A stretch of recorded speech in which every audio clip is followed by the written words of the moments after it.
Good morning, middle schoolers. I hope you had a great weekend. I'm just finished up watching the Super Bowl here, but I'm going to take a time out to share a few news and notes with you for this week. This week in our February 8th to the 12th calendar, a reminder that Monday and Tuesday are day one, Wednesday and Thursday are both day two, and then Friday is a day two. So, sixth grade students, make sure you check in on that and make sure that I'm correct this week. Back over to our update. Just a few quick notes here, folks. Our learning targets this week are one, I can identify my teacher's learning targets for each class. So I'm going to talk a little bit more about that further on in our morning minute. But that's thinking about the learning goals that your teacher has for you for the activity or lesson that you're in at that time.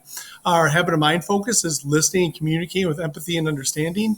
And then, as usual, we are successfully using our big three safety precautions: wearing a facial covering, washing our hands, and socially distancing. And we've been doing a great job of that in middle school. And I hope that, and I know that we will continue doing that into the next week, month, end of the school year. So as we head down to the bottom of our update here, we have our listening and communicating with empathy and understanding as our habit of mind focus. And my thought for you with that is thinking about and knowing what the learning goals or targets are in your class when you come into class. So as your teachers begin the lesson and the learning for the day, thinking about, do I understand what we're learning about and what the goal is? And if you have questions about that, your teacher will certainly be willing to share that, to discuss that with you in further detail, because when you know that, when you're really understanding that and able to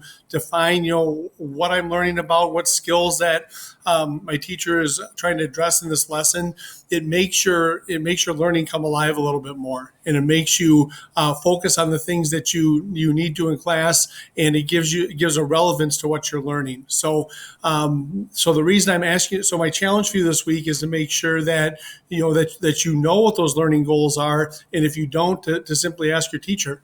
And then they'll have that discussion with you. And, I think a great thing about that is you're going to see your achievement and learning in class improve when you really make that connection between the activities in class and the learning that's taking place. And sometimes, think about the whole, I know what that is because I know what an activity is, but sometimes you might be doing an activity in class and you may not have gained the understanding of the why of that activity. And so, if you just ask about that, it can really enhance your learning. So, Cardinals, that's what I have for you this week. Middle schoolers, I hope you have a great week. I'll catch you in the hallways in your classrooms. Let's have a great week and let's make it count. Hey, woo!